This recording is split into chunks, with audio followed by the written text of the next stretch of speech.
Bengal assembly ఎన్నికల చివరి దశ పోలింగ్ కొనసాగుతోంది. చిన్న పెద్ద అనే తేడా లేకుండా ఓటు హక్కు ఉన్న ప్రతి ఒక్కరూ తమ ఓటు వేయడానికి క్యూలో నుంచున్నారు. పోలింగ్ కేంద్రాల వద్ద భారీ క్యూ లైన్లు దర్శనమిస్తున్నాయి. దీంతో రికార్డ్ బ్రేకింగ్ పోలింగ్ శాతం నమోదవుతుందని అంతా అంచనా వేస్తున్నారు. ఈ అంచనాలకు తగ్గట్లుగా మధ్యాహ్నం సమయానికి రికార్డు స్థాయికి చేరుకుంది. రాష్ట్ర వ్యాప్తంగా ఓటర్లు భారీ ఎత్తున పోలింగ్ కేంద్రాలకు తరలివస్తున్నారు.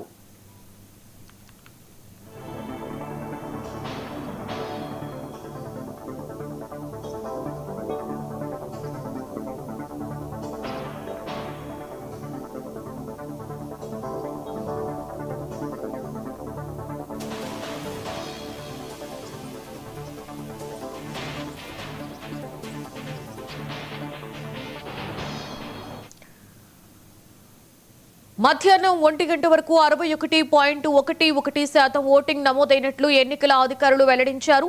ఎండ తీవ్రతను సైతం లెక్క చేయకుండా ముఖ్యంగా మహిళలు, యువ ఓటర్లు భారీ క్యూ లైన్లలో వేచి ఉండి తమ ఓటు హక్కును వినియోగించుకుంటున్నారు. అక్కడక్కడ హింసాత్మక ఘటనలు, ఈవీఎంలపై స్టిక్కర్ల వివాదాలు తలెత్తినప్పటికీ భద్రతా బలగాల పహారాలో ఓటింగ్ ప్రక్రియ వేగంగా సాగుతోంది. సాయంత్రం 6 గంటల వరకు సమయం ఉండడంతో తుది పోలింగ్ శాతం మరింత పెరిగే అవకాశం ఉంది.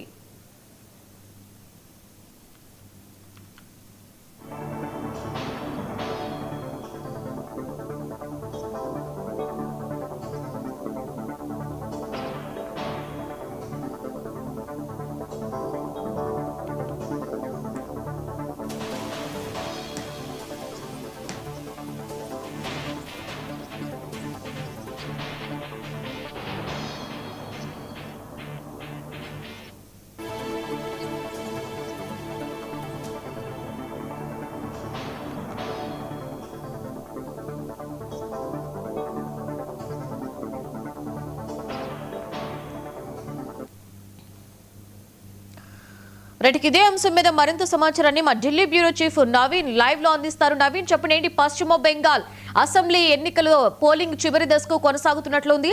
అలాగే ఈసారి చూస్తే రికార్డు స్థాయిలో కూడా ఓటింగ్ నమోదైనట్లుగా మనకి తాజా సమాచారం తెలుస్తుంది. నవీన్, ఓవరాల్ డీటెయిల్స్ ఏంటి?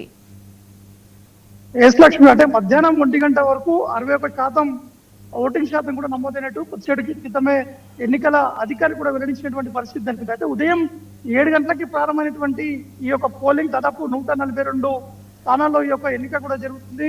కొన్ని ప్రాంతాల్లో కొంత గందరగోళమైనటువంటి పరిస్థితులు నెలకొన్నాయి. మొదటిగా మమతా బెనర్జీ అక్కడ ఉన్నటువంటి ప్రాంతాల పోలింగ్ స్టేషన్ కూడా సందర్శించినటువంటి సమయంలో కొంత బీజేపీ రిగ్గింగ్ కి పాల్పడుతుందని చెప్పేసి కూడా ఆమె ఘాటైనటువంటి వ్యాఖ్యలు కూడా చేసినటువంటి పరిస్థితి తెలుపుతుంది. మరోవైపు ఎన్నికల ఉన్నటువంటి అబ్జర్వర్స్ తో పాటు పోలీసులందరూ కూడా బీజేపీ కోసం పనిచేస్తున్నటువంటి విధంగా పోలీసులు వ్యవహరిస్తున్నారు. తమ పార్టీకి సంబంధించినటువంటి నేతల్ని పోలీసులు బెదిరిస్తున్నారని చెప్పేసి కూడా మమతా బెనర్జీ ఈ విధంగా కామెంట్స్ కూడా చేయడం జరిగింది. దాని తర్వాత బీజేపీకి కూడా దానికి సరైనటువంటి సమాధానం కూడా చెప్పారు. ఎట్టి పరిస్థితుల్లో బీజేపీ బెంగాల్లో అధికారంలో రాబోతుంది కాబట్టి మమతా ఈ విధంగా వ్యాఖ్యలు చేస్తున్నారని చెప్పేసి కూడా మాటలు తూటలు కూడా పేలినటువంటి సిచ్యువేషన్ నెలకొంది. దాని తర్వాత మమతా బెనర్జీ పోలీస్ స్టేషన్ నుంచి వెళ్ళిపోయిన తర్వాత కొన్ని ప్రాంతాల్లో గందరగోళమైనటువంటి పరిస్థితులు నెలకొన్నాయి. టీఎంసీతో పాటు బీజేపీ కార్యకర్తల మధ్య ఘర్షణ గుర్తు చేసుకుంది. అనేక ప్రాంతాల్లో పోలీసులు లాఠీ చార్జ్ చేసినటువంటి పరిస్థితి నెలకొంది. ముఖ్యంగా 24 పారగన్ సౌత్ పారగన్ లో కొంత ఉద్రిక్తమైనటువంటి పరిస్థితి నెలకొన్నాయి. ముఖ్యంగా పోలింగ్ స్టేషన్స్ వద్ద కొంతమంది బీజేపీ రిగ్గింగ్ పాల్పడుతుందని చెప్పేసి టీఎంసీ పార్టీకి సంబంధించినటువంటి ఆ నేతలు కూడా ఆరోపించినటువంటి పరిస్థితి నెలకొన్నాయి. కానీ దానికి ఎన్నికల కమిషన్ మాత్రం స్పష్టంగా కొద్దిసేపు క్రితం ఒక ప్రకటన కూడా విడుదల కూడా చేయడం జరిగింది. ఎక్కడ ఎటువంటి రిగ్గింగ్ అనేది జరగట్లేదు, ఆ ఎన్నికలు అనేది కూడా ప్రశాంతంగా కొనసాగుతుందని చెప్పేసి కూడా ఎన్నికల అధికారులు కూడా చెప్పినటువంటి ఆ పరిస్థితి నెలకొన్నాయి. కాబట్టి ప్రస్తుతానికి కొన్ని ప్రాంతాలు అంటే 2-3 నియోజకవర్గాల్లో కొంత ఉద్రిక్త పరిస్థితి నెలకొన్నాయి. కొంత హింసాత్మకమైనటువంటి ఘటనలు కూడా చోటు చేసుకున్నటువంటి సిచ్యువేషన్ నెలకొంది. చాలా మంది గాయాలపాయాలయ్యారు. వెంటనే ఆసుపత్రికి తరలించినటువంటి పరిణామం కనిపిస్తుంది. గందరగోళం చేసినటువంటి వారందరినీ అక్కడి నుంచి పంపించేందుకు పోలీసులు లాఠీ చార్జ్ కూడా చేసినటువంటి ఆ సిచ్యువేషన్ నెలకొంది. కాబట్టి ప్రస్తుతానికైతే కొన్ని ప్రాంతాల్లో ప్రశాంతంగానే కొనసాగుతుంది. కొన్ని నియోజకవర్గాల్లో మాత్రం కొంత గందరగోళమైనటువంటి పరిస్థితులు నెలకొన్నాయి. ముఖ్యంగా మమతా బెనర్జీ పోటీ చేస్తున్నటువంటి ఆ నియోజకవర్గంలోనే ఎక్కువగా హింసాత్మకమైనటువంటి ఘటనలు కూడా చోటు చేసుకున్నాయి. చాలా మంది గాయాలైనటువంటి సిచ్యువేషన్ కూడా నెలకొంది. కాబట్టి ఇంకా గంటకి దాదాపు 10%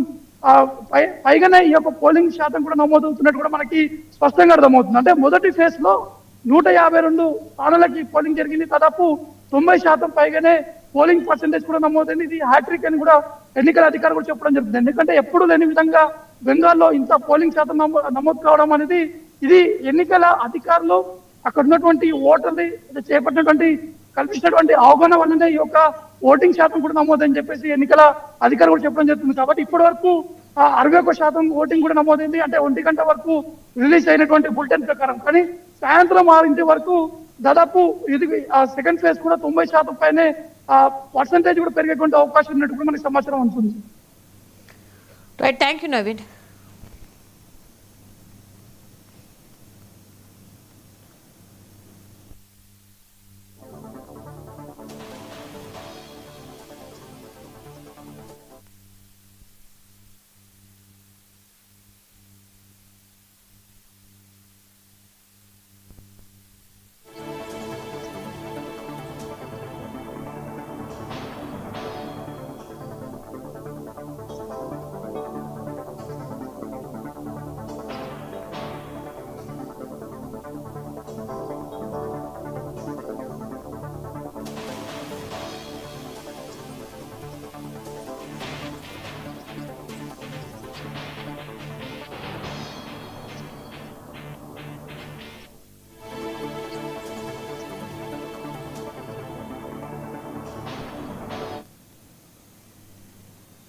బులెటిన్లో బ్రేక్ తీసుకుందాం. Stay with us.